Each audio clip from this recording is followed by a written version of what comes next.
What is art, art है ना। तो पहले मुझे नहीं पता थी आर्ट क्या होता है, आपने मुझे बता दिया आर्ट क्या होता है। तो अब एक बार आप क्लियर कर दीजिए व्हाट इज़ आर्ट, आर्ट मतलब क्या होता है? Art is in simpler way, art is a way of expression, that's it. जितना मैंने पढ़ा था या जितना हमें पढ़ाया या जितना हम लोगों को पता है या जो वीडियोस देखे उन्हें पता होगी कि आर्ट मतलब एक तरीके से ड्राइंग जो बोलते हैं, है ना, जो रंग भरते हैं, ड्राइंग करते हैं। तो क्या होता है ये आर्ट, मतलब ड्राइंग वाला या ये? No, exactly what I am telling you is that art is a form of expression. आप किस तरीके से अपने आप को एक्सप्रेस कर रहे हो। खाना बनाने से लेके खाना सर्व करने तक भी आर्ट है, ठीक है। कपड़ा बुनने से लेके कपड़ा पहनने तक भी आर्ट है। आप उसको किस तरीके से पहन रहे हो, आप उसको किस तरीके से स्टाइल कर रहे हो, दैट इज ऑल्सो आर्ट। तो आर्ट हर फील्ड में इंसान के, आप 10 बार शुरू से लेके एंड तक आप देखेंगे ना, तो आप शायद मेरे ख्याल से 50 चीज़ें होंगी जो आप खुद आर्ट कर रहे हो। आपको कोई आर्ट नहीं समझ में आ रही है, आप खुद को तो स्टाइल कर रहे हो ना, आप खुद को स्टाइल कर, तो दैट इज ऑल्सो आर्ट। आप ऐसा तो नहीं कर रहे ना कि आप कोई भी कलर किसी के साथ भी पहन रहे हो या कोई भी अटायर किसी की भी चीज़ के साथ पहन रहे हो, तो वो भी अगर आप किसी भी चीज़ को ऑल टुगेदर लेके आ रहे हो तो वो आपका आर्ट है। मतलब जैसे कोई है, जैसे उसैन बोल्ट है, वो बहुत तेज भागता है, तो क्या उसकी आर्ट है वो?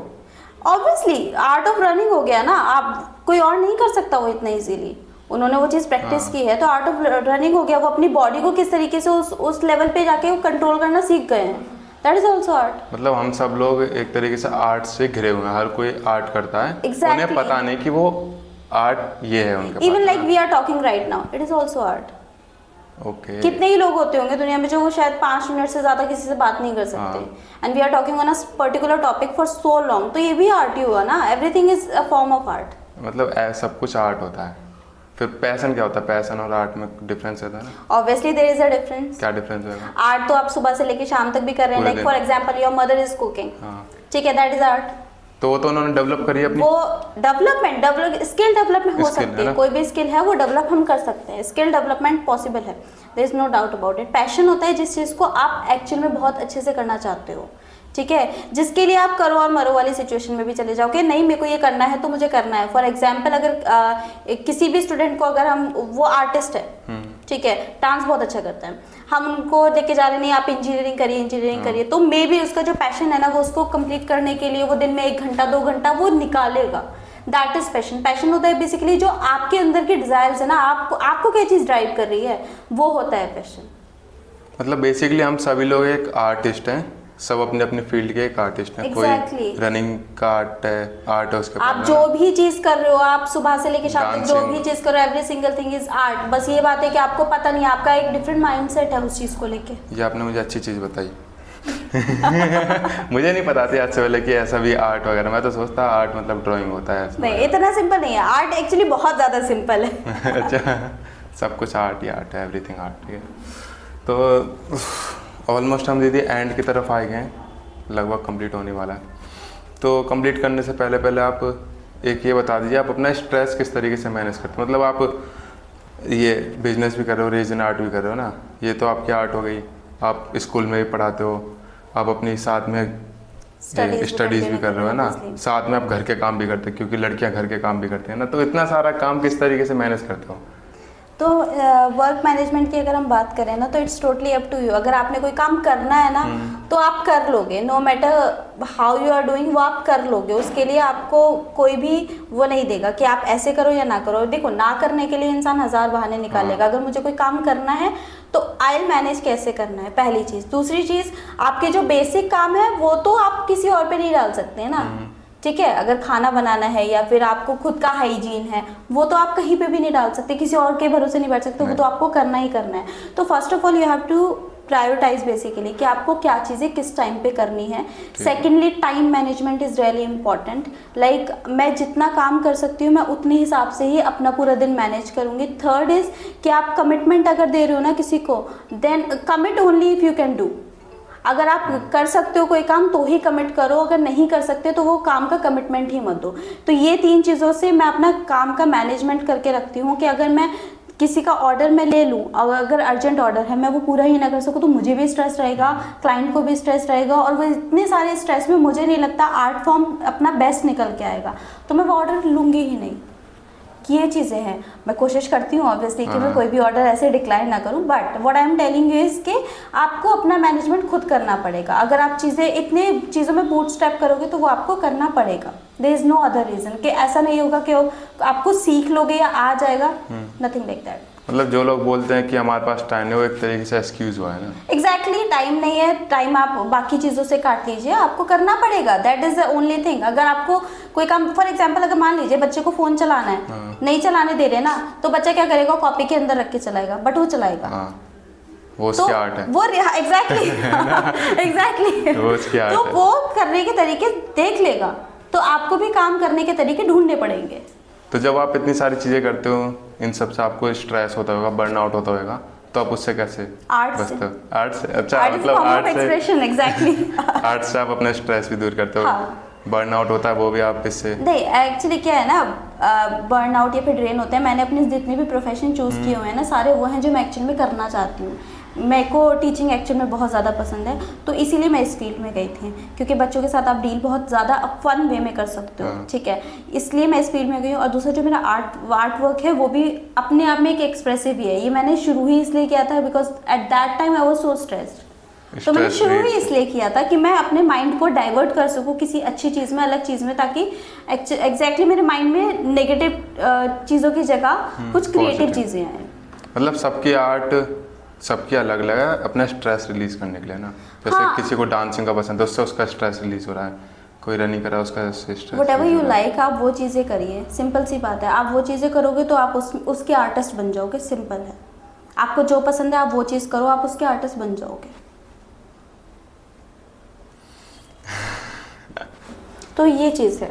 तो डिकम्पोज हो जाते हैं? नहीं, ऑब्वियसली नॉट। मतलब इको फ्रेंडली तो है नहीं ये नहीं, इको फ्रेंडली है। इको फ्रेंडली रेजिन्स अब आ गए हैं जो डिकम्पोज हो जाते हैं। ऑब्वियसली वो किसी भी नेचुरल चीज़ से ज़्यादा टाइम लेते हैं डिकम्पोज होने के लिए, बट वो डिकम्पोज हो जाते हैं। आप कौन सा वाला यूज़ करते हो? Eco friendly? दोनों हमारे पास ऑप्शंस दोनों हैं, दैट डिपेंड्स कि हम क्या चीज़ बना रहे हैं। फॉर एग्जाम्पल अगर मैं छोटी कोई ज्वेलरी बना रही हूँ तो मैं उसमें कोशिश करती हूँ कि मैं इको फ्रेंडली यूज़ करूँ। अगर कोई फ्रेम्स बना रही हूँ तो क्योंकि उसका प्राइसिंग में डिफरेंस है, प्राइसिंग उसकी बढ़ जाती है, तो कॉस्टिंग की वजह से भी। और दूसरी चीज़ वो ज़्यादा ड्यूरेबल नहीं है वो चीज़ जो हम इको फ्रेंडली जो हम यूज़ करते हैं रेजिन, वो बहुत ज़्यादा ड्यूरेबल नहीं है। तो इसलिए अगर हम फ्रेम्स वगैरह बना रहे हैं तो हम उसमें कोशिश करते हैं कि अपना जो स्टैंडर्ड रेजिन है वो यूज़ करें, क्योंकि लोगों ने उसे रखना ही है। ऑब्वियसली उसको अपने पास वो काफ़ी लंबे टाइम तक रखेंगे। हाँ, फेंकेंगे तो नहीं है। हाँ, तो दीदी जैसे आपने ये बनाया है सी, तो अब इसके अंदर आप ये मेटल या वुड किस तरीके से फिक्स करते हो? उसके लिए हमारे पास मशीन्स होती हैं, छोटी छोटी मशीन्स होती है। जैसे हमारे पास सैंडिंग मशीन होती है, उसके बाद ड्रिल मशीन हमारे पास होती है। तो इन चीज़ों से इसमें हम होल कर सकते हैं। और एल्स हमारे जो मोल्ड्स होते हैं ना, मोल्ड्स में भी कई बार होते हैं जिसमें होल्स ऑलरेडी इनबिल्ट होते हैं, तो हम उससे भी यूज़ कर सकते हैं। मतलब मशीन्स की यूज़ से? हाँ, छोटी छोटी मशीन्स होती हैं। ऐसा नहीं है कि वो मशीन के नाम पे हम बड़ी बड़ी चीज़ें की बात कर रहे हैं, नहीं, छोटी छोटी मशीन्स होती हैं बहुत ही, जो हम इजीली यूज़ भी कर सकते हैं। हैंडी होती है एकदम, बहुत इजी टू यूज़ होता है, तो हम उसको यूज़ करके इजीली कर सकते हैं। तो इसी से इसमें मेटल लगा दो या हाँ, मेटल जॉइन करने के लिए ना इस पर्टिकुलर में अगर हम बात करें तो इसमें ये वाला चेन अलग आएगा, ये फाइंडिंग्स अलग आती हैं। तो हर चीज़ अलग अलग हम रिसोर्स करते हैं और उसके बाद में फिर कंप्लीट एक प्रोडक्ट बनता है। इसमें वुड का भी यूज़ करते हैं, लकड़ी का? वुडन भी इसी पे बना सकते हैं। वुडन फ्रेम्स बनते हैं, बहुत सारे वुडन क्लॉक्स बनती हैं, टेबल्स बनती हैं। आजकल तो रिवर टेबल्स बहुत ज़्यादा ट्रेंड में है, जो ओशियन थीम्स पे चलती है, वो बहुत ज़्यादा ट्रेंडिंग है। और मतलब फ्रेम्स वगैरह तो बहुत बनते हैं वुडन में, क्योंकि वो बहुत ज़्यादा ब्यूटीफुल भी लगता है। अगर वुडन के साथ हम उसको करते हैं ना कंबाइन, तो बहुत ज़्यादा प्रिटी लगते हैं वो देखने में। हम लाइट्स ऐड कर सकते हैं इसमें। और वुडन क्या, हम प्लास्टिक यूज़ कर सकते हैं, हम मेटल यूज़ कर सकते हैं, हम कोई भी चीज़ यूज़ करते हैं। ऐसा कोई भी मटेरियल मुझे नहीं लगता एक्सेप्ट फॉर द वाटर और लिक्विड कि कोई भी ऐसा चीज़ नहीं है जो इसमें हम इनकैलकुलेट नहीं कर सकते हैं। हम इसमें आपने बहुत सारे प्रोडक्ट्स देखे होंगे जिसमें पानी रहता है, उसमें लिक्विड सा रहता है, तो इसमें भी हम ऐसे लिक्विड डाल सकते हैं? हाँ, हम किसी में भी कर सकते हैं। लिक्विड के लिए बस बेसिकली क्या है ना, हमको बीच में वेकेंट जगह छोड़नी है। हम खाली जगह छोड़ के उसमें हम कुछ भी डाल सकते हैं। चाहे तो हम लिक्विड ऐड कर दें, चाहे तो हम कोई और सॉलिड चीज़ें, मान लीजिए हम छोटी छोटी शेकर्स ही डालना चाहते हैं, वो डाल दें, तो उसमें कोई प्रॉब्लम नहीं है। वो बस हमें वैकेंट जगह छोड़नी होगी और उसमें हम किसी भी सिरिंज के थ्रू से भी हम डाल सकते हैं, या फिर हम उसको पहले से डाल के भी रख सकते हैं। तो काफ़ी सारे ऑप्शंस हैं। हम डिपेंड करता है सर कि हम क्या बना रहे हैं। तो इसमें जैसे आपने लिक्विड में क्या बस पानी डाल सकते हैं, तो उसमें लिक्विड में नहीं, पानी नहीं जाता है इसके अंदर, क्योंकि पानी का टेंडेंसी Reaction. रहता है कि एक टाइम नहीं, रिएक्शन का तो कोई इशू ही नहीं है sir, once it is cure तो फिर रिएक्शन नहीं होनी है, ठीक है। बट बात ये होती है कि वो इवेपोरेट हो जाता है, अच्छा कितना भी हम उसको बचा के रखें वो इवेपोरेट हो जाता है। तो हम इसके अंदर बेबी ऑयल डालते हैं, baby oil, Johnson's baby oil ले लीजिए आप, या फिर कोई भी ऑयल, अगर आपको कलरफुल चाहिए तो मस्टर्ड ऑयल पे आप चले जाइए, या फिर कोकोनट ऑयल पे हम चले जाइए। कोकोनट ऑयल हम थोड़ा सा कम प्रेफर करते हैं, बट बेबी ऑयल सबसे बेस्ट रहता है इसमें। अच्छा लिक्विड के फॉर्म में हम इसमें बेबी ऑयल यूज डालते हैं, करते बेबी हैं, ऑयल। जो आप देखे होंगे आपने, बहुत सारे प्रोडक्ट्स ऐसे होते हैं जिसमें मूव कर रहा होता है अंदर से कुछ, तो उसमें हम बेबी ऑयल डाल देते हैं। अच्छा, तो अब जैसे आपने प्रोडक्ट्स बना लिया, कंप्लीट हो गया, तो आप इसे किस तरीके से मार्केटिंग करते हो? मार्केटिंग के लिए आपके पास डिफरेंट एक तो प्लेटफॉर्म्स है, सोशल मीडिया के जितने प्लेटफॉर्म्स हैं आप वहाँ पे जाके अपने प्रोडक्ट को डिस्प्ले करिए।